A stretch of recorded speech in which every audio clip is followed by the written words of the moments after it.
दक्षिण भारत में पीएम मोदी का धुआंधार चुनाव प्रचार। आज तमिलनाडु में पीएम मोदी भरेंगे हुंकार, महाराष्ट्र में करेंगे प्रचार।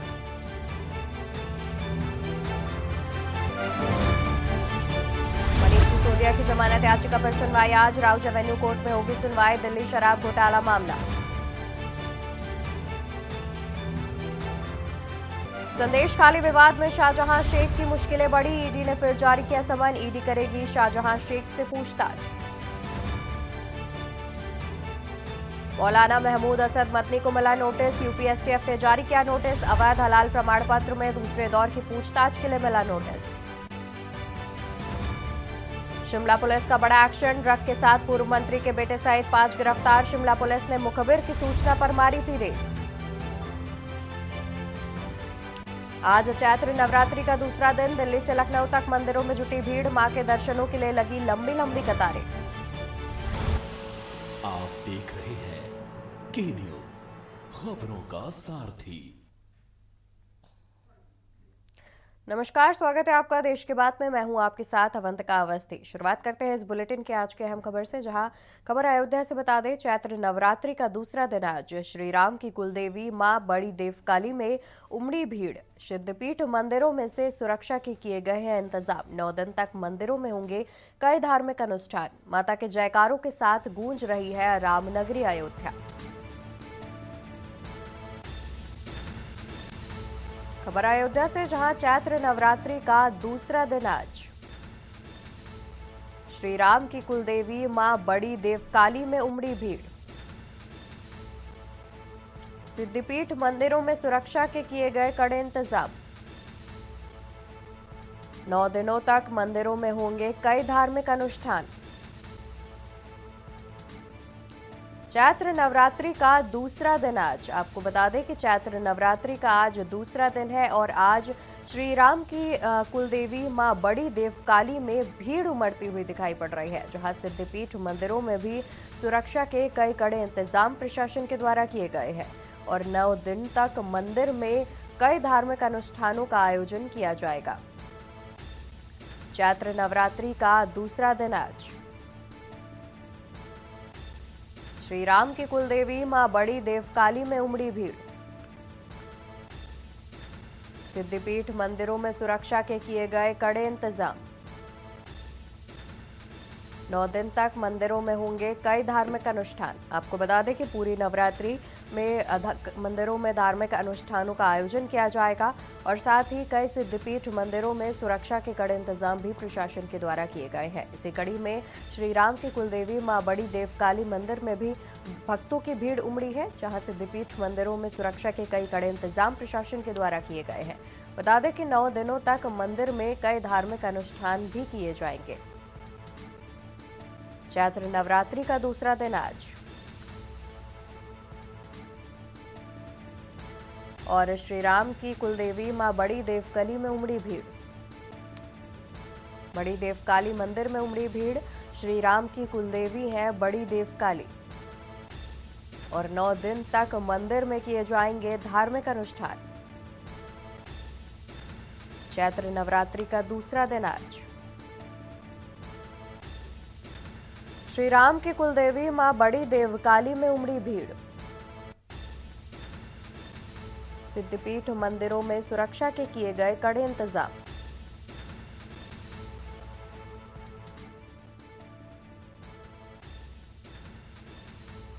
नौ दिनों तक मंदिर में किए जाएंगे धार्मिक अनुष्ठान। खबर अयोध्या से, जहां चैत्र नवरात्रि का दूसरा दिन आज।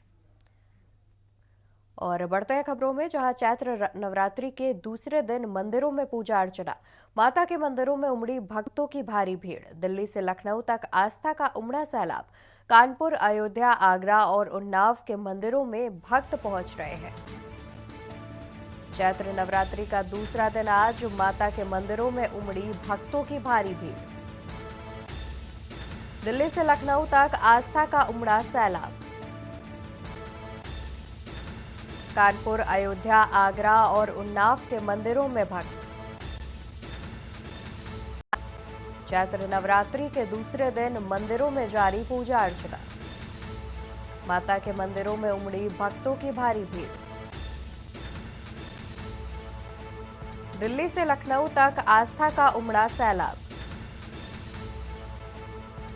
कानपुर, अयोध्या, आगरा और उन्नाव के मंदिरों में भक्तगण पहुंच रहे हैं और माता के दर्शन पूजन कर रहे हैं। चैत्र नवरात्रि के दूसरे दिन मंदिरों में पूजा अर्चना लगातार जारी है। माता के मंदिरों में भक्तों की भारी भीड़ उमड़ रही है। दिल्ली से लखनऊ तक आस्था का उमड़ा सैलाब।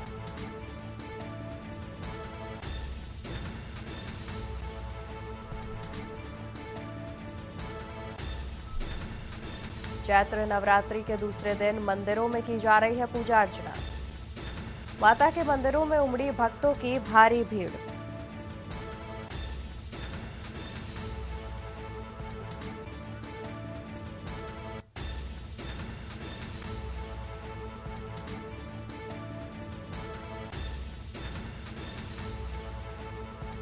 चैत्र नवरात्रि के दूसरे दिन मंदिरों में लगातार जारी पूजा अर्चना। इसी खबर पर चर्चा करने के लिए हमारे साथ अलग अलग जगहों से हमारे संवाददाता भी जुड़े हुए हैं, जहां पर लखनऊ से संवाददाता दीपक पांडे, दिल्ली से संवाददाता कुलदीप भरत और कानपुर से संवाददाता सुरेश सविता हमारे साथ जुड़े हुए हैं। सबसे पहले रुक कर लेते हैं राजधानी दिल्ली का।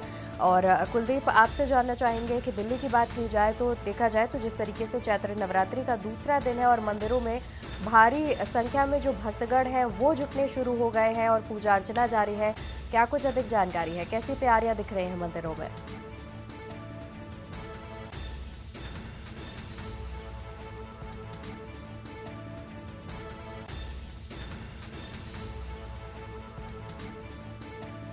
कुलदीप, क्या आप तक आवाज पहुंच रही है?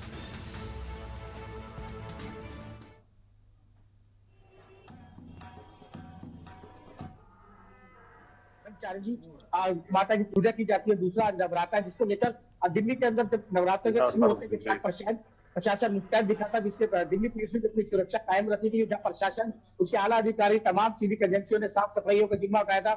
मंदिरों पर इस समय जो मैं एक प्राचीन काली मंदिर है, सिर्फ जो जिससे खड़ा हूँ वहाँ मौजूद है, और आप पीछे देख सकते हैं कि ये एक प्राचीन एक काली मंदिर है, जहाँ पे लोगों की मान्यता की बात करें तो लोग यहाँ पर काफी दूर दूर से आते हैं। और माता की मान्यता है कि यहाँ तमाम जो माता से मुरादें मांगी जाती है पूरी होती है। और देख सकते हैं किस तरह से यहाँ लोगों का आना जाना और लगा हुआ है। और अभी जो माता का, जो दुर्गा का जो रूप है ब्रह्मचारिणी, आज उस रूप की पूजा की जाएगी, जिसको और लोग उसमें जो नवरात्रि का त्योहार है बड़ी धूमधाम से देश भर में मनाया जाता है। कि लोगों को ये जो नवरात्र है उसका काफी इंतजार रहता है कि साल में 2 नवरात्रि आते हैं। शारदीय नवरात्रों की तरह चैत्र नवरात्रों को भी काफी महत्व दिया जाता है। बिल्कुल, जाहिर तौर पर और देखा जा रहा है कि काफी जो भक्तगण हैं वो भी पहुंच रहे हैं दर्शन पूजन करने के लिए। रुक कर लेते हैं कानपुर से हमारे संवाददाता सुरेश सविता का। सुरेश, आपसे जानना चाहेंगे कि कानपुर के मंदिरों की बात की जाए तो किस प्रकार से जो इंतजाम है वो देखे जा रहे हैं?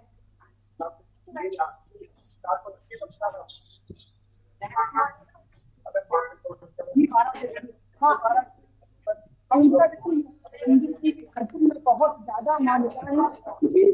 आज नवरात्रि का दूसरा दिन है, मंदिर में भागवों ने दर्शन करने का अनुमान है। और उनका मंदिर की मान्यता ये भी है कि लोग दूर दूर से आ करके अपने छोटे छोटे बच्चों को दर्शन कराते हैं, परिवार के साथ कहीं न कहीं 9 दिन अनोखी रौनक है। मंदिर की आस्था और मान्यता ये भी है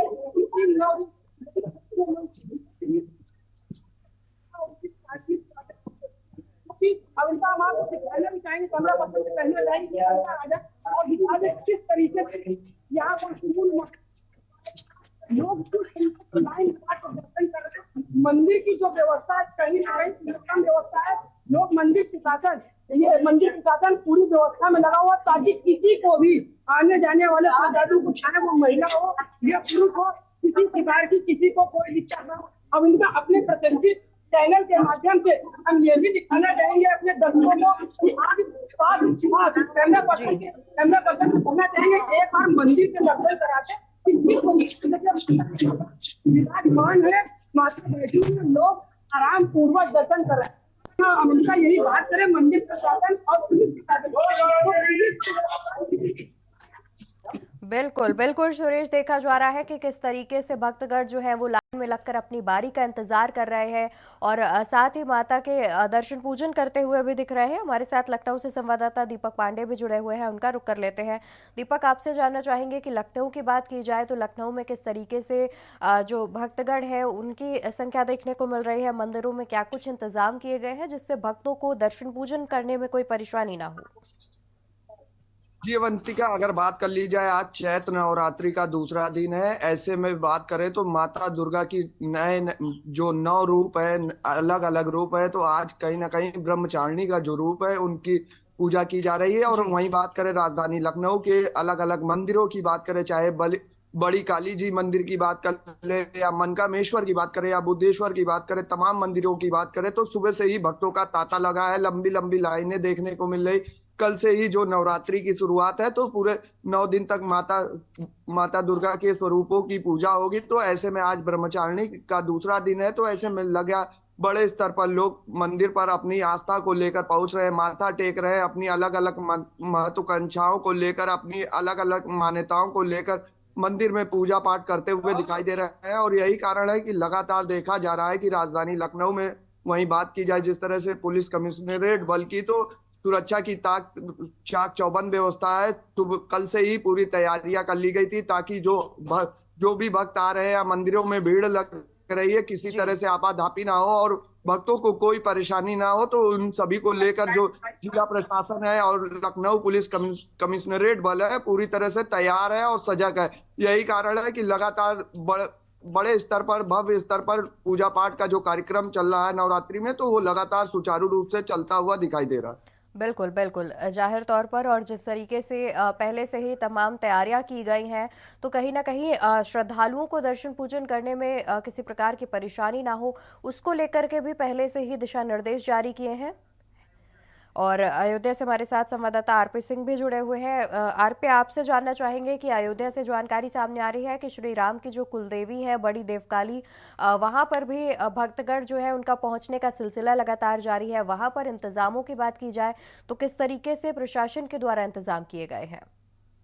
जी, और क्या बताना चाहेंगे, रामनगरी अयोध्या में 4 से 5 लाख लोग पर डे आ रहे हैं यहाँ पे, जो बाहर के श्रद्धालु आ रहे हैं, लोकल भी यहाँ के हैं जी। और भगवान राम की कुल देवी है, तो सबका आस्था है कि वहां पे जाए, दर्शन पूजन करें और अपने जीवन को धन्य बनाएं, क्योंकि भगवान राम से जुड़ी हुई मंदिर है। तो कहीं ना कहीं यहाँ जितने श्रद्धालु, चाहे बाहर के आ रहे हैं, जितने लोग आ रहे हैं यहाँ पे। और रही बात व्यवस्था की, व्यापक व्यवस्था यहाँ पे की गई है, पूरे यूपी से पुलिस बुलाई गई है और जगह पे यहाँ पे ज्यादा ज्यादा सीओ लगाए गए हैं, जितने अधिकारी नगरी अयोध्या में टहल रहे हैं। और व्यापक व्यवस्था की गई है यहाँ पे, जो लोग पैदल आ रहे हैं, जगह जगह पानी की व्यवस्था की गई है, जगह जगह पे कहना वो टेंट भी लगाए गए हैं, जो वहां पे आराम कर सकते हैं, क्योंकि रामनगरी अयोध्या में अभी इसके बाद कहना हो भगवान राम का जन्म होगा, उसकी भी तैयारी प्रशासन जुटा हो। तो कहीं ना कहीं रामनगरी अयोध्या को ऐतिहासिक बनाने के लिए यहाँ प्रशासन चार चौबंद व्यवस्थाएं की है यहाँ पे, और प्रशासन ने अपने पुलिस और फोर्स की व्यवस्था की है, चाहे सीआरपीएफ हो चाहे पीएफसी हो, पूरी व्यवस्था यहाँ पे कर दी गई है कि यहाँ पे जितने श्रद्धालु आए उनको कोई कठिनाई का सामना करना पड़े। रही बात मंदिर की, तो मंदिर के अंदर पर बैरिकेटिंग बनाई गई है, रेलिंग बनाई गई है कि जो आदमी आए लाइन से ही दर्शन पूजन करें और आराम से दर्शन पूजन करें। इसीलिए जगह जगह पे, और काफी भीड़ होने की वजह से जगह जगह बैरियर भी लगा दिए गए हैं कि आदमी को उतरे ही छोड़े जाएंगे, जहां पे मंदिर में कोई कठिनाई का सामना न करना पड़े। जी बिल्कुल, यानी कि देखा जाए तो जिस तरीके से अयोध्या में रामलला के दर्शन करने के लिए बाहर से भी श्रद्धालु पहुंच रहे हैं और वो भी बड़ी देवकाली मंदिर में दर्शन पूजन के लिए पहुंच रहे हैं, तो प्रशासन पहले से ही तैयार है और काफी ज्यादा तैयारियां भी जो है प्रशासन की ओर से वो कर ली गई हैं, जिससे श्रद्धालुओं को कहीं ना कहीं दर्शन पूजन करने के दौरान किसी प्रकार की कोई परेशानी का सामना न करना पड़े। बहुत शुक्रिया आरपी आपका ज्यादा जानकारी हमारे दर्शकों तक पहुंचाने के लिए। और कुलदीप, एक बार फिर से आपका रुख कर लेते हैं और देखा जाए तो राजधानी दिल्ली की अगर बात की जाए तो वहां पर मौसम जो है, देखा जाए तो मौसम भी काफी बड़ी दिक्कत बनता नजर आ रहा है, क्योंकि धूप काफी ज्यादा हो रही है। तो क्या धूप से बचने के कोई इंतजाम मंदिरों में किए गए हैं, क्योंकि बड़ी संख्या में जो श्रद्धालु हैं वो लाइन लगाकर दर्शन पूजन के लिए पहुंचते हैं मंदिरों में। देखिए जिस तरह से तापमान बढ़ता जा रहा है, दिल्ली के अंदर गर्मी गर्मी अपने चरम सीमा पर है, तो उसको लेकर प्रशासन ने पहले से कई तरह के टैंक लगा दिए थे, क्योंकि जो भक्त जो श्रद्धालु आए उनको जो टैंक पंडाल लगाए गए थे, जिसके दूर से गुजरे छाया के अंदर लोग खड़े थे, क्योंकि धूप इतनी ज्यादा है दिल्ली के अंदर। तो जिसको धूप की जो भक्तों को रोक नहीं पा रही है माता के दर्शन करने के लिए, तमाम दूर दूर से भक्तों के जो तांता लगा हुआ है। और जिससे पूरी बात करने ज्यादा जानकारी देने के लिए हमारे साथ इस समय जो मंदिर के जो पर आज ये शिक्षित काली पीठ मंदिर, उसके पंडित जी संग मैं जो हमारे साथ मौजूद है। जी। नमस्कार पंडित जी, स्वागत है आपका। पंडित जी, किस तरह की तैयारी की गई है मंदिर के अंदर? अच्छी तैयारी की गई है, सजावट अच्छा हुआ है और नवरात्रि को भक्तों को देखते हुए माता रानी की सेवा के लिए अच्छी तैयारी की गई है। और शासन की तरफ से क्या क्या कार्य की गई? शासन की तरफ भी सुविधाएं हैं, अपना पुलिस प्रशासन की तरफ से भी व्यवस्थाएं हैं ताकि भक्तों को कोई असुविधा ना हो, इसके लिए यह तैयारी की गई है। तो चुनाव आपने मंच जी का कहना है कि प्रशासन की तरफ से और जो पुलिस की तरफ से तमाम तैयारी की गई है, क्योंकि लोगों का खासा ध्यान रखा गया है उसकी सुविधाओं को लेकर कि धूप के अंदर लोगों को ना खड़ा किया जा सके, पानी की व्यवस्था की जा सकती है। और प्रशासन भी यहाँ पे रोज यहाँ सुबह आते हैं, जो सफाई अधिकारी है वो आकर सफाई का मुआयना करते हैं, साफ सफाई का। उसके बाद अधिकारी जो जिले की जो डीसी है और डीएम है, दिशा निर्देश भी जारी कर रखे, किसी तरह की कोताही नहीं बरती जाएगी। और किसी भी अधिकारी के खिलाफ अगर जो नई भीड़ बरतेगा उसकी तरफ सख्त कार्रवाई की जाएगी। बिल्कुल बिल्कुल, जाहिर तौर पर देखा जाए तो जिस तरीके से काफ़ी ज़्यादा तैयारियां प्रशासन की ओर से की गई हैं और पहले से ही काफ़ी ज़्यादा इंतज़ाम भी किए गए हैं, क्योंकि मौसम भी एक और जो है बड़ी अड़चन बढ़ता नज़र आ रहा है। बहुत शुक्रिया कुलदीप आपका ज़्यादा जानकारी हमारे दर्शकों तक पहुंचाने के लिए। तो आपको बता दें कि आज चैत्र नवरात्र का दूसरा दिन है और दूसरे दिन भी भक्तगण जो है वो पहुंच रहे हैं माता के मंदिरों में दर्शन पूजन करने के लिए। और हमारे साथ इसके लिए तमाम जिलों से संवाददाता भी जुड़े हुए थे, जिन्होंने हमें अधिक जानकारी जो है वो दी कि किस तरीके से मंदिरों में इंतजाम किए गए हैं। उन सभी का बहुत शुक्रिया दर्शकों तक जानकारी साझा करने के लिए। तो आपको बता दें कि चैत्र नवरात्रि का दूसरा दिन है और आज दूसरे दिन मंदिरों में पूजा अर्चना जारी है। भक्तगण लाइनों में लगकर माता के मंदिर पहुंच रहे हैं, दर्शन पूजन कर रहे हैं। तो वहीं पहले से ही नवरात्र को देखते हुए प्रशासन की ओर से भी तैयारियां की गई थी, पुलिस प्रशासन की ओर से भी तैयारियां की गई थी, जिससे लोगों को किसी प्रकार की कोई परेशानी का सामना न करना पड़े। यहाँ रुकेंगे फिलहाल एक छोटे से ब्रेक के लिए, जल्द हाजिर होंगे। आप देख रहे हैं के न्यूज, खबरों का सारथी। ब्रेक से वापस आ चुके हैं, रुक करते हैं खबरों की ओर। खबर आपको राजधानी दिल्ली से बता दें, जहां दिल्ली शराब घोटाले मामले पर मनीष सिसोदिया पर आज होगी सुनवाई। दिल्ली शराब घोटाले का मामला, मनीष सिसोदिया पर आज होगी सुनवाई। मनीष सिसोदिया पर आज होगी सुनवाई। सिसोदिया की बेल अर्जी पर आज होगी सुनवाई।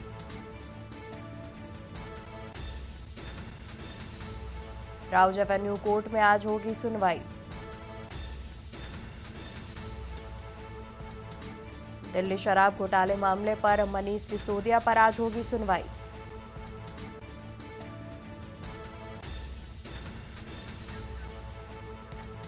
और इसी खबर पर ज्यादा जानकारी के लिए आज हमारे साथ जुड़े हैं प्रवेश शर्मा। प्रवेश, देखा जाए तो आज मनीष सिसोदिया पर सुनवाई होगी, क्या जानकारी सामने आ रही है कि क्या अनुमान लगाया जा सकता है कि क्या उन्हें राहत मिल सकती है आज? देखिए, सीधे तौर पर मैं बता दूं कि आज मनीष सिसोदिया की जो पेशी है वो राउज एवेन्यू कोर्ट में है। उनकी जो सीधे तौर पर जो मांग है आम आदमी पार्टी की है, मनीष सिसोदिया की लीगल टीम की है, मनीष सिसोदिया की कहे, वो चाहते हैं कि उनको जमानत मिल जाए। और जमानत को लेकर लगातार जिस तरीके से कोर्ट में हम इस पूरे शराब घोटाले को देख रहे हैं, तो कहीं ना कहीं उसमें अलग अलग प्रतिक्रिया सामने आ रही है। संजय सिंह को जमानत मिल सकती है, लेकिन अरविंद केजरीवाल की जमानत कल जो है दिल्ली हाईकोर्ट की तरफ से सीधे तौर पर फटकार लगाते हुए खारिज कर दी है। और आज सीधे तौर पर कहूँ कि मनीष सिसोदिया की सुनवाई होनी है। देखने वाली बात है कि कोर्ट जो है मनीष सिसोदिया को इस मामले में क्या राहत देता है या नहीं। बिल्कुल, और वहीं देखा जाए तो पिछली सुनवाई में उनकी जो न्यायिक हिरासत है वो 18 अप्रैल तक बढ़ा दी गई थी और उसके बाद आज फिर इस मामले पर सुनवाई हो रही है। तो कहीं ना कहीं ये भी अनुमान लगाया जा रहा है कि हो सकता है कि उनकी जो न्यायिक हिरासत है वो इस बार बढ़ा दी जाए फिर से एक बार। देखिए, ईडी की बात करें तो ईडी लगातार जो है न्यायिक हिरासत की मांग कर रही है, क्योंकि ईडी की जो जांच है वो प्रक्रिया अभी सीधे तौर पर कहें वो चल रही है। अभी कई नाम और इस पूरे शराब घोटाले में बताए जा रहे हैं जो जुड़ने जा रहे हैं या ये कहे जुड़ चुके हैं। अभी पाठक को भी जो है सीधे तौर पर ईडी ने जो है समन देकर अपनी पूछताछ के लिए बुलाया। इसके अलावा अभी बताया जा रहा है कई और नेताओं का नाम शामिल है, लेकिन अब धीरे धीरे जिस तरीके से शिकंजा कसता चला जा रहा है, कहीं ना कहीं आम आदमी पार्टी जो है लगातार हमलावर नजर आ रही है। लोकसभा चुनाव करीब है, आम आदमी पार्टी का साफ तौर पर कहना है कि ये सब आम आदमी पार्टी से जो चुनाव है उसका डर का माहौल है। आम आदमी पार्टी ये चुनाव जीत सकती है और यही वजह है कि बीजेपी उनको चुनाव में जीत से ना रोक पाने की वजह से ईडी का जो है कंडा अपना रही है और सबको लगातार गिरफ्तार कर रही है। लेकिन जिस तरीके से पूरी प्रक्रिया है, जिन जिन लोगों का नाम जुड़ चुका है, लेकिन अब इसमें सबसे बड़ी बात है कि जब आज मनीष सिसोदिया की सुनवाई होगी तो उसमें कोर्ट का रुख क्या होगा, क्योंकि कोर्ट के जो पहलू है वो अपने अलग अलग तरीके से हमने देखा है। और अब जी आज जब ये पहली जो शुरुआत होगी कोर्ट की, उसमें देखने वाली बात है कि मनीष सिसोदिया को राहत मिलती है या उनकी न्यायिक हिरासत अभी और बढ़ा दी जाए। बिल्कुल। और वहीं प्रवेश, ये भी जानकारी सामने आ रही है कि जिस तरीके से 5 अप्रैल को आम आदमी पार्टी ने अपने सोशल मीडिया हैंडल से एक मनीष सिसोदिया की एक चिट्ठी जो है वो शेयर की थी, लोगों तक पहुंचाई थी, जो कि उन्होंने अपने लोगों के लिए लिखी थी और काफ़ी ज़्यादा बातें उस पर सही कही गई थी। तो कहीं ना कहीं ये अनुमान लगाया जा रहा है कि चुनाव नज़दीक आ रहे हैं, इसको लेकर के जेल से इस प्रकार की जो चिट्ठियाँ हैं वो सामने आ रही हैं।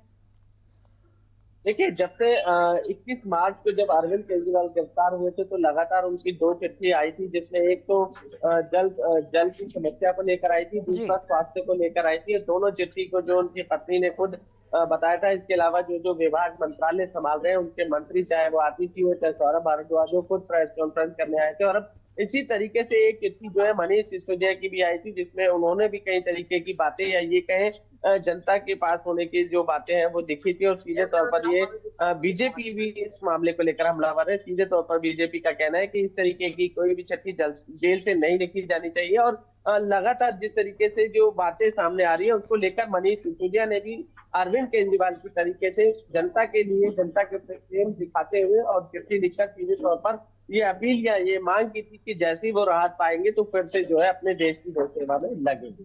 बिल्कुल। अब देखने वाली बात होगी कि आखिर आज कोर्ट में सुनवाई के बाद फैसला किसके पक्ष में आता है। बने रहिए प्रवेश हमारे साथ, हम आगे भी आपसे अपडेट लेते रहेंगे। तो आपको बता दें कि मनीष सिसोदिया पर आज होगी सुनवाई।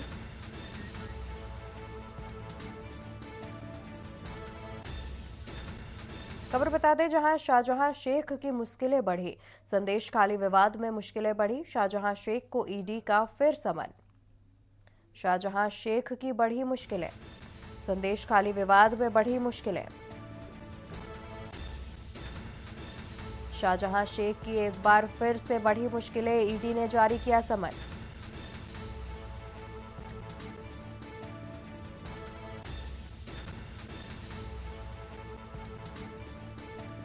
शाहजहां शेख की मुश्किलें बढ़ी।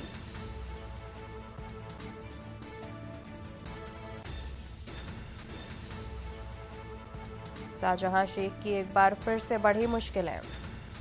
और इसी खबर पर ज्यादा जानकारी के लिए हमारे साथ संवाददाता प्रवेश जुड़े हुए हैं। प्रवेश, देखा जाए तो संदेश खाली में एक बार फिर से ईडी ने एक बड़ा एक्शन लिया है और शाहजहां शेख को एक और समन जारी किया है, क्या कुछ अधिक जानकारी है?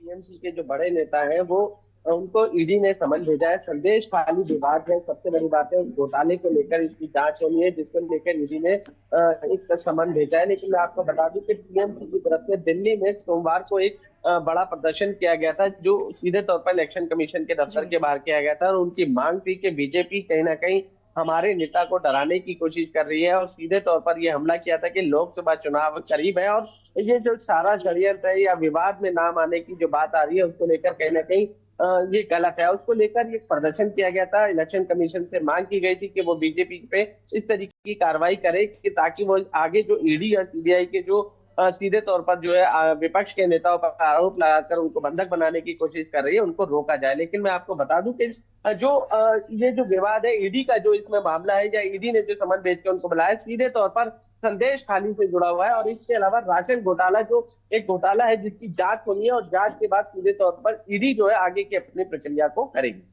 बिल्कुल, यानी कि देखा जाए तो कहीं ना कहीं संदेश खाली मामले में एक बार फिर से शाहजहां शेख की मुश्किलें जो है वो बढ़ सकती हैं। तो दूसरी ओर बीजेपी पर भी टीएमसी जो है वो हमलावर होती हुई दिख रही है, क्योंकि उनका भी कहना है कि लोकसभा चुनाव नजदीक है और उससे पहले ये बीजेपी की एक साजिश है। बहुत शुक्रिया, जुड़े रहिए अब हमारे साथ, हम आगे अभी आपसे अपडेट लेते रहेंगे। तो बता दें कि पूछताछ के लिए ईडी ने एक बार फिर से शाहजहां शेख को समन जारी किया है।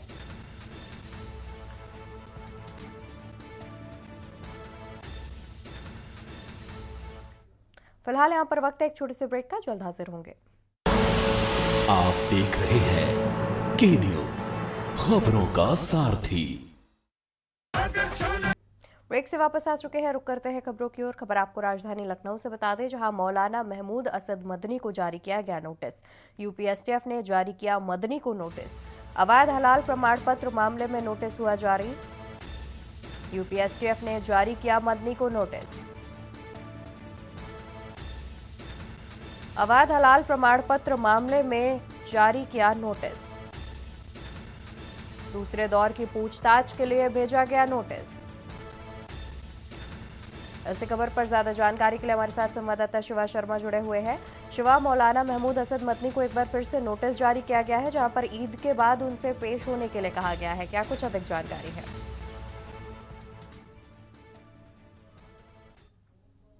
देखिए, जमियात ए हुल्द हनीना के वो अध्यक्ष है और इसी कारण उनको मुस्लिम धर्मगुरु है मौलाना महमूद जी। असद मदनी, इनको यूपीएसटीएफ ने एक नोटिस जारी किया है, क्योंकि बीते कुछ समय पहले नवंबर में जो पिछले आखिरी 2023 में था, तब लखनऊ के हजरतगंज कोतवाली में हलाला सर्टिफिकेट को लेकर के एक एफआईआर दर्ज की गई थी और उसमें 4 लोगों की गिरफ्तारी हुई थी।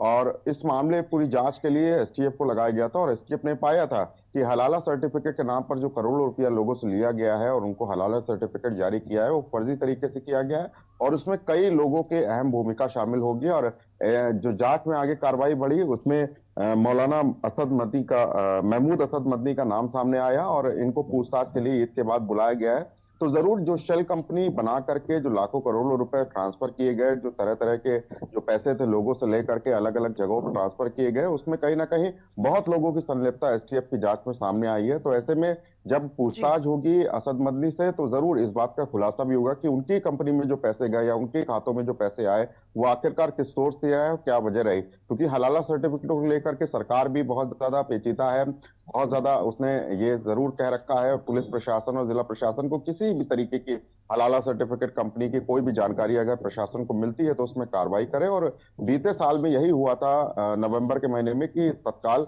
हजरतगंज कोतवाली में एक एफआईआर दर्ज करके इन तमाम लोगों की गिरफ्तारी की गई। यूपीएसटीएफ ने गिरफ्तारी की थी 5 लोगों की, जो हलाला काउंसिल ऑफ इंडिया के जो अध्यक्ष थे, उनके साथ 3 लोग थे। और इस पूरे मामले में कार्रवाई करते हुए एसटीएफ की जो जांच है वो आगे बढ़ेगी और जो असद मदनी से पूछताछ दोबारा एसटीएफ के हेडक्वार्टर पे होगी, उसमें क्या कुछ जानकारी निकलेगी ये बहुत अहम होगा। लेकिन कहीं ना कहीं अध्यक्ष के बुलाने पर एक बार फिर जो सरगर्मियां हैं मुस्लिम धर्मगुरुओं के बीच में वो जरूर बढ़ गई है और ऐसे में हलाला सर्टिफिकेट को लेकर के जो भी जानकारियां उनके पास होंगी, अगर उनके पास पुख्ता प्रमाण होंगे, तो जरूर वो एसटीएफ के सामने वो दस्तावेज लेकर के पेश करेंगे।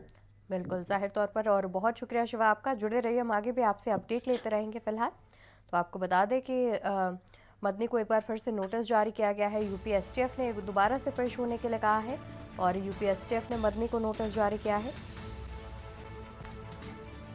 अवैध हलाल प्रमाण पत्र मामले में नोटिस जारी किया गया है। खबर शिमला से बता दें, बताया जा रहा है कि पंजाब के पूर्व मंत्री और अकाली दल के सीनियर नेता सुच्चा सिंह लंगाह के बेटे प्रकाश सिंह लंगाह को शिमला पुलिस ने गिरफ्तार किया है। शिमला पुलिस ने गुप्त सूचना के आधार पर कार्रवाई करते हुए शिमला के बस स्टैंड से नजदीक एक होटल से प्रकाश लंगाह को अन्य आरोपियों सहित गिरफ्तार किया है। जानकारी के मुताबिक पुलिस ने करीब 42 ग्राम चिट्टे सहित प्रकाश लंगाह और अन्य को गिरफ्तार किया है, जिनमें एक महिला भी शामिल है।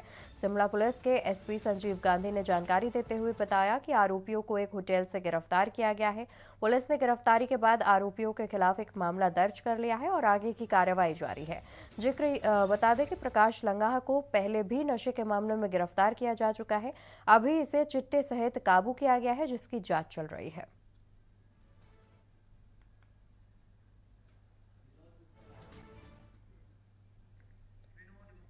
इसी खबर पर ज्यादा जानकारी के लिए हमारे साथ ब्यूरो चीफ विनोद गुप्ता जुड़े हुए हैं। विनोद जी, देखा जाए तो एक बार फिर से पंजाब के पूर्व मंत्री के जो बेटे हैं प्रकाश लंगाह, उन्हें गिरफ्तार किया गया है और नशे के मामले में उन्हें गिरफ्तार किया गया है। इस मामले में क्या कुछ अधिक जानकारी है?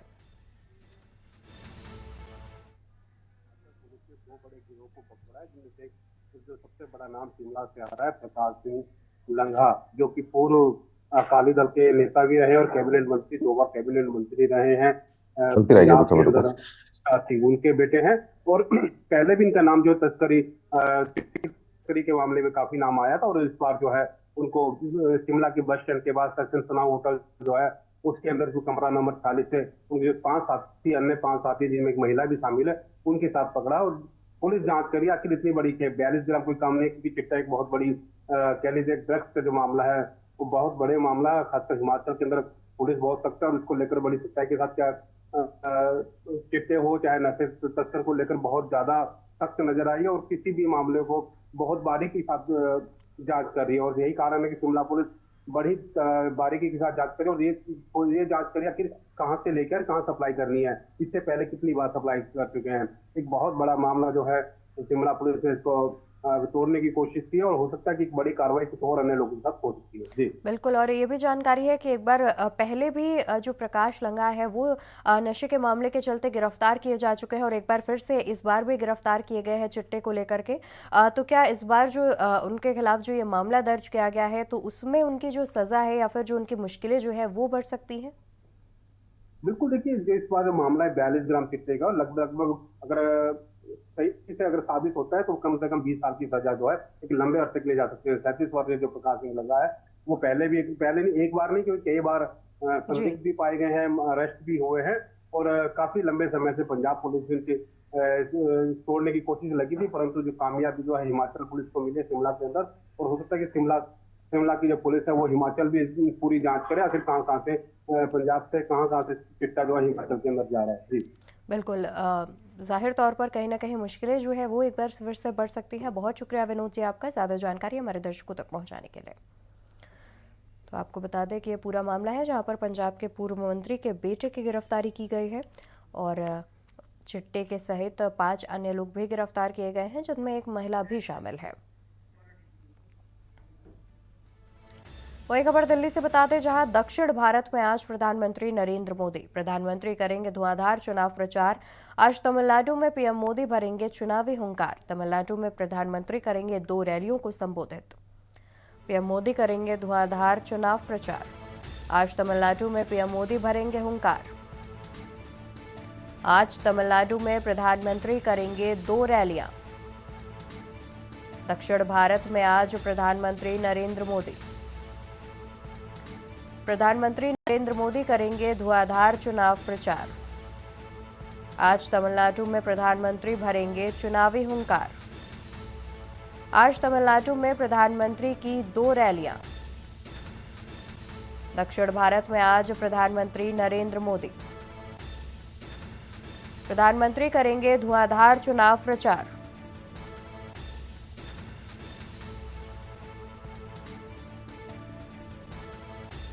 आज तमिलनाडु में प्रधानमंत्री की 2 रैलियां। दक्षिण भारत में प्रधानमंत्री आज रैलियों को करेंगे संबोधित। प्रधानमंत्री मोदी करेंगे धुआंधार चुनाव प्रचार।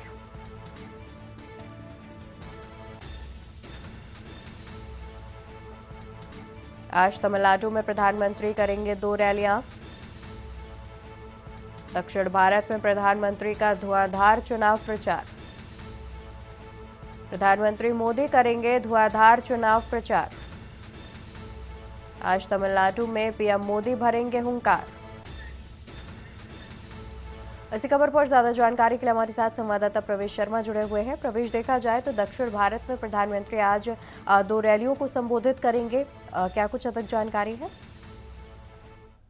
बिल्कुल, देखिए मैं आपको बता दूं कि लोकसभा चुनाव करीब है और लगातार प्रधानमंत्री मोदी ने अपने हाथ में कमान संभाली हुई है। पहले उत्तर प्रदेश, फिर राजस्थान और अब तमिलनाडु और महाराष्ट्र का रुख कर चुके हैं मोदी। और आज तमिलनाडु में उनकी बड़ी 2 रैलियां होने जा रही है। लेकिन सबसे बड़ी बात है कि जिस तरीके से 400 पार का जो नारा प्रधानमंत्री मोदी ने खुद दिया है उसको लेकर उन्होंने अपनी सारी कमान जो है सीधे तौर पर मैं कहूँ तो खुद ही अपने हाथों में ली हुई है। लगातार अलग अलग राज्यों में जाकर प्रचार कर रहे हैं, विपक्ष पर हमला कर रहे हैं और बार बार सीधे तौर पर मैं कहूँ चुनाव को देखते हुए ये रैली का आयोजन किया जा रहा है। और प्रधानमंत्री मोदी देश की जनता से ये मांग कर रहे हैं कि 400 पार किया जाए, ताकि जिस तरीके से जो वादे उन्होंने पूरे किए थे उसमें से कुछ वादे पूरे कर दिए। विशेष तौर पर राम मंदिर का मुद्दा, 370 का जो मुद्दा है वो लगातार प्रधानमंत्री के साथ बीजेपी के कार्यकर्ता भी जगह जगह रैलियों में इस बात का खुलासा कर रहे हैं। और आज जब तमिलनाडु में दक्षिण भारत का रुख करेंगे तो आज भी फिर से प्रधानमंत्री मोदी जो है विपक्ष पर हमला करते हुए नजर आए। बिल्कुल। और वहीं देखा जाए तो प्रवेश, जिस तरीके से अभी बीजेपी की जो पकड़ है वो दक्षिण भारत में कहीं ना कहीं मजबूत नहीं हो पाई है, तो बीजेपी जो है उसका खास फोकस भी अभी दक्षिण भारत देखने को मिल रहा है, क्योंकि लगातार प्रधानमंत्री वहां भी पहुंच रहे हैं और धुआंधार प्रचार कर रहे हैं, लोगों के बीच जा रहे हैं और उनसे बीजेपी के पक्ष में वोट करने को कह रहे हैं। तो क्या अनुमान लगाया जा सकता है कि आज भी कुछ बड़े वादे जो है वो प्रधानमंत्री की ओर से किए जा सकते हैं?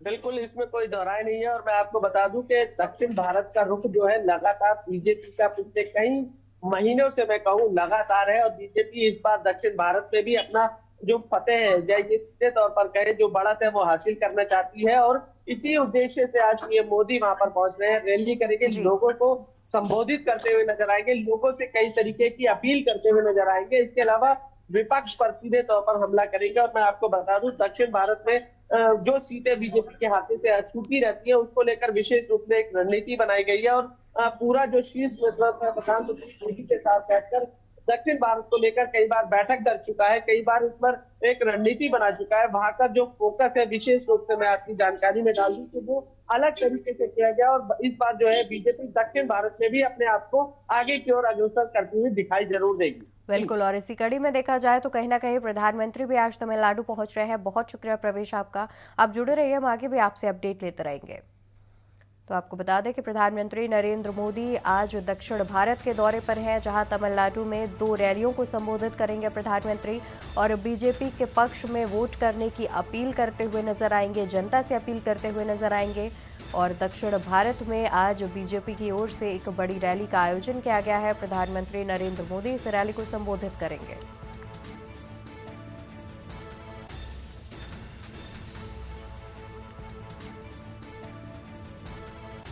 तो दक्षिण भारत पहुंचेंगे आज प्रधानमंत्री।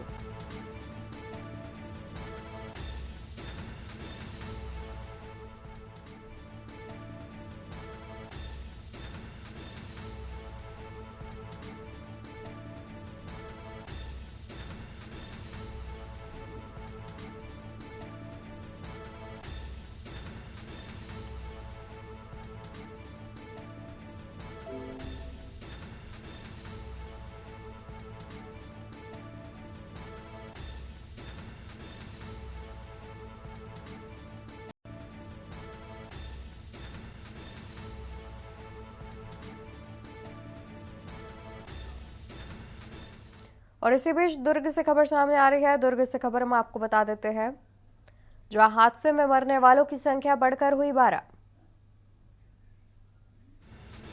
सड़क हादसे में मरने वालों की संख्या बढ़ी, खबर हम आपको दुर्ग से बता रहे हैं। हादसे में मरने वालों की संख्या बढ़कर हुई 12।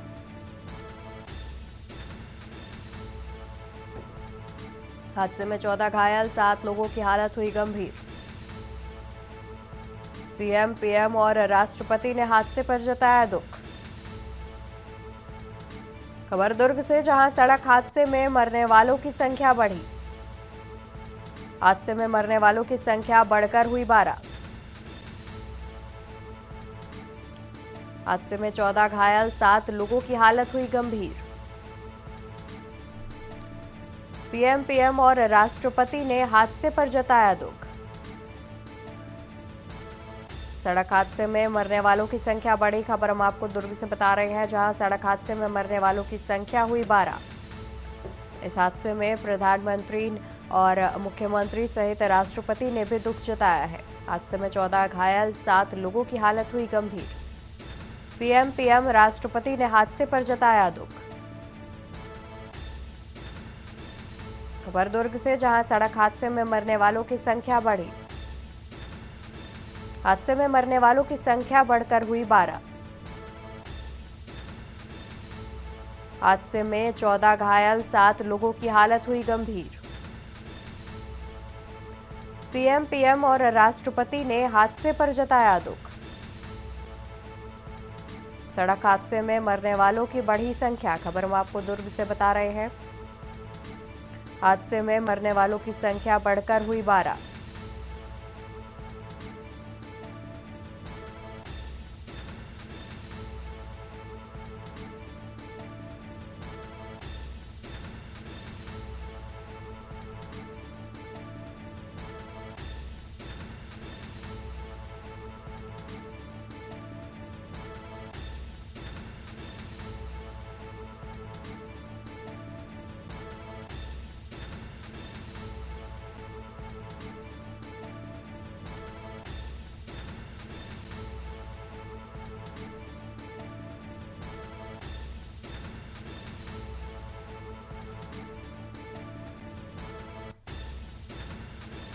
दुर्ग में हुआ भीषण सड़क हादसा, जहां इस हादसे में मरने वालों की संख्या बढ़ गई है, जिसमें अभी तक मरने वालों की संख्या बढ़कर 12 हो चुकी है। इस हादसे में करीब 14 लोग घायल भी बताए जा रहे हैं। दुर्ग में हुआ सड़क हादसे में मरने वालों की संख्या हुई 12 और इस हादसे में सीएम, पीएम और राष्ट्रपति ने भी जताया है दुख। दुर्ग में हुआ भीषण सड़क हादसा,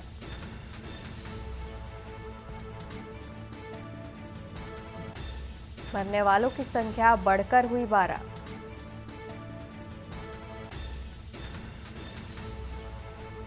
दुर्ग में हुआ भीषण सड़क हादसा,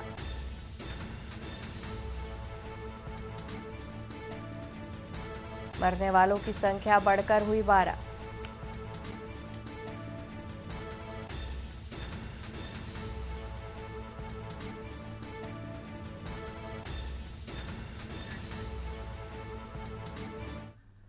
खबर लखनऊ से बता दें, जहां बूथ से प्रदेश स्तर तक सेंधमारी में बीजेपी 2 महीने में 70,000 लोग बीजेपी में हुए शामिल। बूथ से लेकर प्रदेश स्तरीय नेता हुए शामिल और बड़े नेताओं से ज्यादा स्थानीय चेहरों पर फोकस। नगर पालिका अध्यक्ष, पंचायत अध्यक्ष भी इसमें शामिल। पार्षद, पंचायत सदस्य और बीडीसी भी हुए शामिल। आपको बता दें कि पार्षद, पंचायत सदस्य और बीडीसी भी इसमें हुए शामिल। बड़े नेताओं से ज्यादा महत्वपूर्ण नेताओं पर फोकस। बूथ से प्रदेश स्तर तक सेंधमारी में बीजेपी 2 महीने में करीब 70,000 लोग बीजेपी में अब तक हुए हैं शामिल। बूथ से लेकर प्रदेश स्तरीय नेता भी हुए शामिल। बड़े नेताओं से ज्यादा स्थानीय चेहरों पर बीजेपी का फोकस। अभी तक करीब 70,000 लोग बीजेपी में शामिल हो चुके हैं। 2 महीने में 70,000 लोग बीजेपी में हुए शामिल। बूथ से लेकर प्रदेश स्तरीय नेता हुए शामिल। बड़े नेताओं से ज्यादा स्थानीय चेहरों पर फोकस। बूथ को लेकर प्रदेश स्तरीय नेता हुए शामिल। बूथ से लेकर प्रदेश स्तरीय नेता भी बीजेपी में शामिल हो गए हैं। बड़े नेताओं से ज्यादा स्थानीय लोगों पर नजर। नगर पालिका अध्यक्ष और पंचायत अध्यक्ष भी बीजेपी में हुए शामिल। पार्षद, पंचायत सदस्य और बीडीसी भी हुए शामिल। बूथ से प्रदेश स्तर तक सेंधमारी में बीजेपी 2 महीने में 70,000 लोग बीजेपी में हुए शामिल। बूथ से लेकर प्रदेश स्तरीय नेता हुआ शामिल। बड़े नेताओं से ज्यादा स्थानीय चेहरों पर बीजेपी का फोकस।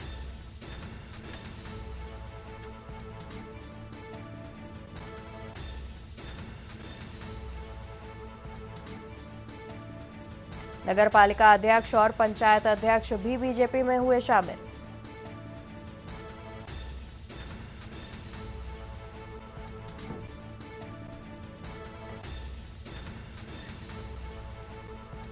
और इसी खबर पर ज्यादा जानकारी के लिए हमारे साथ संवाददाता शिवा शर्मा जुड़े हुए हैं। शिवा, देखा जाए तो लगातार बीजेपी में लोगों के शामिल होने का जो सिलसिला है वो जारी है और अभी तक आंकड़े जो सामने आए हैं, करीब 70,000 लोग बीजेपी में अब तक शामिल हो चुके हैं। देखिए, बिल्कुल बीजेपी इस बात का दावा कर रही है कि बूथ स्तर से लेकर के प्रदेश स्तर तक के जितने भी राजनीतिक दलों के नेता और कार्यकर्ता हैं, उन सबको अलग खेमे से तोड़ करके भाजपा अपने पाले में ला रही है और 70,000 के तकरीबन लोग ऐसे शामिल हुए हैं पिछले 2 महीने में बीजेपी के अंदर। तो जरूर लोकसभा चुनाव से पहले बीजेपी अपने आप को मजबूत करना चाहती है और इस तरीके के आंकड़े जारी करके अपने आप को मजबूती की ओर खड़ा करना चाहती है, ताकि लोगों को पता लगे कि समाजवादी पार्टी, कांग्रेस, राष्ट्रीय लोकदल और बसपा जैसे जो पार्टियां हैं राष्ट्रीय स्तर की, उसमें से लोग उनके खेमे में आ रहे हैं, क्योंकि विकास की योजनाएं जो लगातार लेके जा रहे हैं, लोगों के बीच में अपनी योजनाएं जो लेके जा रहे हैं, उससे लोग प्रभावित हुए। क्योंकि अन्य जो राजनीतिक दल है उसमें सिर्फ बयानबाजी होती है, उसमें सिर्फ कवायद होती है, लेकिन जमीन पर कोई मामला नहीं उतरता है। तो ऐसे में कई लोग ऐसे भी हैं जो अलग अलग राजनीतिक दल से परेशान भी थे और लंबे समय से उनमें कोई हलचल नहीं होती थी, राजनीतिक हलचल की जनता के लिए कोई काम करे। ऐसे में जो बीजेपी सत्ताधारी पार्टी है उसने कवायद करते हुए अपने बूथ स्तर के लोगों को अपने आप से जोड़ने का काम किया और इसी का नतीजा रहा है कि पिछले हाल ही के दिनों में आप देखते रहे कि लखनऊ के भाजपा मुख्यालय में कितने लोगों की ज्वाइनिंग होती रही। कई राजनीतिक दल से टूट करके लोग भाजपा ज्वाइन करते रहे। तो 70,000 से ज्यादा लोगों को अगर 2 महीने के अंदर बीजेपी ने अपने दल में शामिल कराया है तो कहीं ना कहीं एक बड़ा आंकड़ा है और बीजेपी के लिए लोकसभा चुनाव से पहले एक बहुत बड़ी सफलता भी है। बिल्कुल। और वहीं शिवा, देखा जाए तो लगातार जो विपक्ष के लोग हैं वो भी बीजेपी पर ये आरोप लगाते रहते हैं कि बीजेपी वाले जो है वो ईडी और सीबीआई का डर दिखा करके जो उनके कार्यकर्ता, जो उनके नेता हैं, उन्हें बीजेपी में शामिल कर रहे हैं। तो वहीं बीजेपी का कहना है कि आपके काम अच्छे नहीं है और आपका पार्टी जो है वो पसंद नहीं आ रही है लोगों के लिए और विकास बीजेपी कर रही है, इसलिए तो कहीं ना कहीं जो आरोप प्रत्यारोप का दौर है वो भी इसी बीच शुरू हो चुका है। देखिए, विपक्षी दल हमेशा इस बात को लेकर के हावी होता है सत्ताधारी पार्टी पर कि वो किसी न किसी तरीके सरकारी जो एजेंसियां उनका दुरुपयोग करती है। और ऐसा आज तो नहीं, ऐसा तकरीबन 20-25 सालों से देखने में आया है कि तमाम विपक्षी दल इस तरीके का हमला बोलते हैं तो विपक्षी लगातार इस तरीके की कवायद करते हैं। लेकिन सरकार का दावा है कि जो एजेंसियां हैं वो अपने प्रारूप से काम कर रही हैं और इनका किसी के ऊपर दबाव नहीं है। उनको जब सबूत मिलते हैं, उनको जब टारगेट पे लोग रहते हैं, जब उनकी गिरफ्तारी होती है, तब विपक्षी कुछ ना कुछ बोलने पर हमला हो जाते हैं। ऐसा सत्ताधारी पार्टी बीजेपी कहती है। लेकिन ये पक्ष विपक्ष की लड़ाई है, ऐसे में कई बयानबाजी जरूर देखने को मिलती है। तो जरूर ये 70,000 का जो आंकड़ा है ये एक बहुत बड़ी सफलता है भारतीय जनता पार्टी के लिए कि उन्होंने 2 महीने के अंदर अन्य राजनीतिक जाहिर तौर पर 2 महीने के कम अंतराल में करीब 70,000 लोगों को शामिल करना कहीं ना कहीं बीजेपी के लिए ये एक कामयाबी की भी बात हो सकती है। बहुत शुक्रिया शिवा आपका, जुड़े रहिए, हम आगे भी आपसे अपडेट लेते रहेंगे। तो आपको बता दें कि अभी तक 70,000 लोग बीजेपी में शामिल हो चुके हैं। और बढ़ते खबरों में आगे, जहां चुनाव में लगेगी परिवहन निगम की बसें, परिवहन निगम उपलब्धता के लिए कसी कमर। परिवहन निगम ने उपलब्धता के लिए कसी कमर। 7,000 बसों से भेजे जाएंगे सुरक्षा बल, मतदान स्थल तक पहुंचाएंगी रोडवेज बसें। चुनाव में लगेंगी परिवहन निगम की बसें, परिवहन निगम उपलब्धता के लिए कसी कमर। और इसी खबर पर ज्यादा जानकारी के लिए हमारे साथ संवाददाता शिवा शर्मा जुड़े हुए हैं। शिवा, देखा जाए तो मतदान स्थल तक पहुंचाने के लिए परिवहन निगम ने जो है अपनी बसों को लगाया है, और इस पर क्या कुछ अधिक जानकारी है?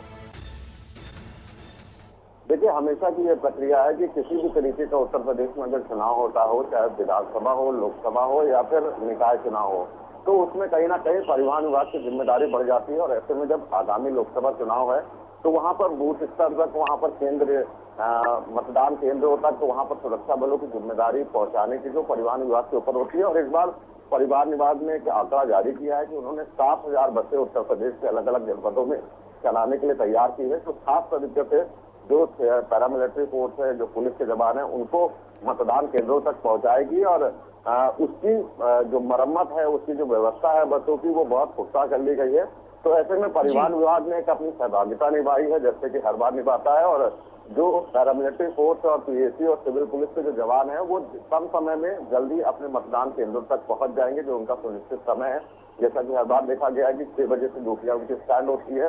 तो जरूर कहीं ना कहीं एक बड़ी जो कामयाबी है वो एक प्रदेश को मिलेगी कि 7,000 बसें, और अगर उससे ज्यादा परिवहन विभाग ने ये भी कहा है कि अतिरिक्त बसें लगेगी तो स्टैंड बाय मोड पर उनके पास अतिरिक्त बसों की व्यवस्था है और अच्छी बसों की व्यवस्था है जो पुलिस जवानों को और पैरामिलिट्री फोर्सों को मतदान केंद्रों तक पहुंचाएगी। बिल्कुल, जिससे लोगों को परेशानी ना हो, तो परिवहन निगम की ओर से ये एक अच्छी कवायद भी शुरू की गई है। जुड़े रहिए, हम आगे भी आपसे अपडेट देते रहेंगे। 7,000 बसों से भेजे जाएंगे सुरक्षा बल।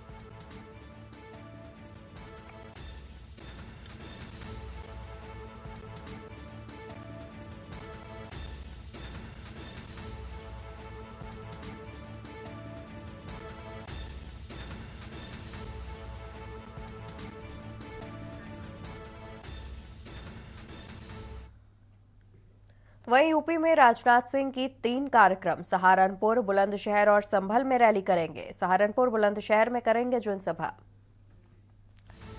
सहारनपुर, बुलंदशहर और संभल में करेंगे रैली। सहारनपुर, बुलंदशहर में जनसभा भी करेंगे राजनाथ सिंह। संभल में वॉलेंटियर सम्मेलन में पहुंचेंगे रक्षा मंत्री। यूपी में राजनाथ सिंह के 3 कार्यक्रम।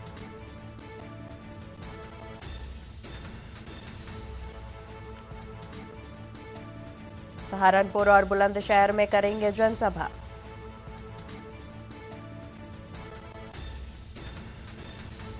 संभल में वॉलेंटियर सम्मेलन में लेंगे हिस्सा। बता दें कि उत्तर प्रदेश में राजनाथ सिंह के 3 कार्यक्रमों का आयोजन किया गया है, जिसमें सहारनपुर, बुलंदशहर और संभल में रैली करेंगे रक्षा मंत्री राजनाथ सिंह। सहारनपुर और बुलंदशहर में करेंगे जनसभा। इसी खबर पर ज्यादा जानकारी के लिए हमारे साथ शिवा शर्मा जुड़े हुए हैं। शिवा, देखा जाए तो आज राजनाथ सिंह जो है उनके 3 कार्यक्रम उत्तर प्रदेश में है, जहां पर वो रैली और जनसभा भी करेंगे और इसके अलावा सम्मेलन में भी शामिल होंगे। क्या कुछ अधिक जानकारी है इस पर?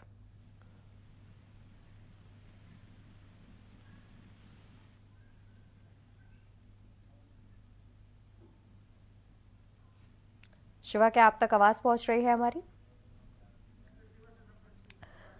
ठीक है, तो हम दोबारा से हमारे संवाददाता से संपर्क करने का कोशिश करेंगे। आपको बता दें कि आज रक्षा मंत्री राजनाथ सिंह के उत्तर प्रदेश में 3 कार्यक्रम है, जहां पर वो संभल में वॉलेंटियर सम्मेलन में पहुंचेंगे और इसके अलावा एक रैली और जनसभा को भी संबोधित करते हुए नजर आएंगे।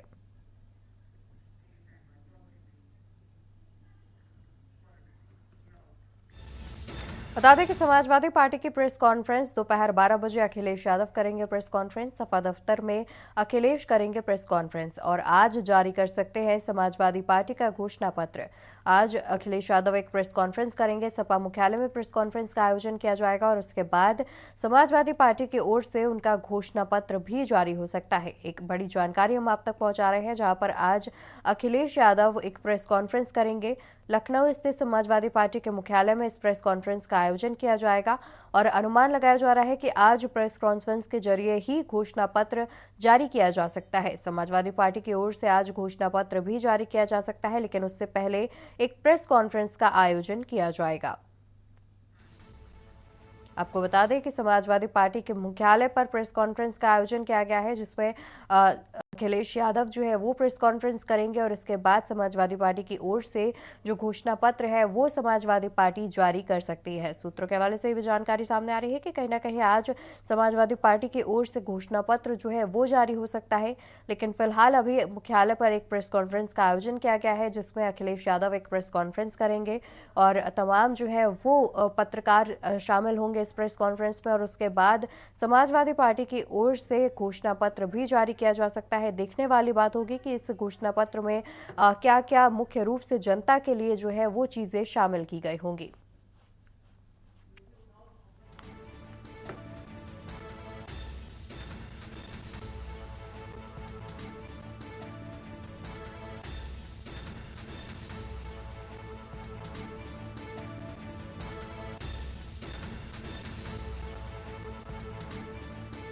बता दें कि प्रधानमंत्री कर चुके हैं पीलीभीत में चुनावी रैली और कल पीलीभीत में रहेंगे अखिलेश यादव।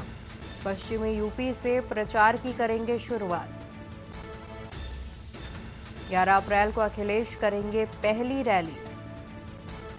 12 अप्रैल को अखिलेश करेंगे पहली रैली। प्रत्याशी भगवत शरण के लिए मांगेंगे वोट। राहुल और प्रियंका के साथ रहने की भी उम्मीद जताई जा रही है।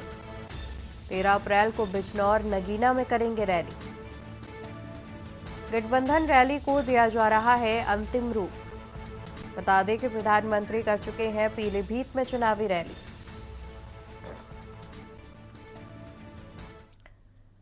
खबर लखनऊ से, जहां पर नशीले इंजेक्शन के ओवरडोज से युवती की हुई मौत। पड़ोसी स्मैक डीलर विवेक पर लगा हत्या का आरोप। परिजनों ने विवेक पर लगाया हत्या का आरोप। वहीं आरोपी मुस्कान पर स्मैक बेचने का बना रहा था दबाव। पोस्टमार्टम जांच में हत्या की पुष्टि नहीं हुई है, लेकिन आरोपी विवेक गैर इरादतन हत्या मामले में गिरफ्तार कर लिया गया है।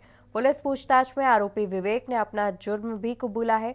3 बार स्मैक बिक्री में जेल जा चुका है आरोपी। पुलिस जांच में मुस्कान और विवेक के संबंधों का भी खुलासा हुआ है, जिसके बाद विवेक ने अपना जुर्म जो है वो कबूल कर लिया था। आपको बता दें कि नशीले इंजेक्शन के ओवरडोज से युवती की मौत का मामला राजधानी लखनऊ से सामने आ रहा है, जहां पर पड़ोसी और स्मैक डीलर विवेक पर हत्या का आरोप लगा है। परिजनों ने विवेक पर लगाया है हत्या का आरोप। आरोपी मुस्कान पर स्मैक बेचने का दबाव जो है वो आरोपी विवेक बना रहा था, जिसके बाद पोस्टमार्टम जांच की गई और पोस्टमार्टम जांच में हत्या की कोई पुष्टि की बात सामने नहीं आई है। तो वहीं आरोपी विवेक ने गैर इरादतन हत्या मामले में आरोपी विवेक को गिरफ्तार कर लिया गया है। और देश के बाद में मेरे साथ फिलहाल के लिए बस इतना ही। बाकी खबरों के लिए आप देखते रहिए के न्यूज़ इंडिया। नमस्कार। आप देख रहे हैं के न्यूज़, खबरों का सारथी।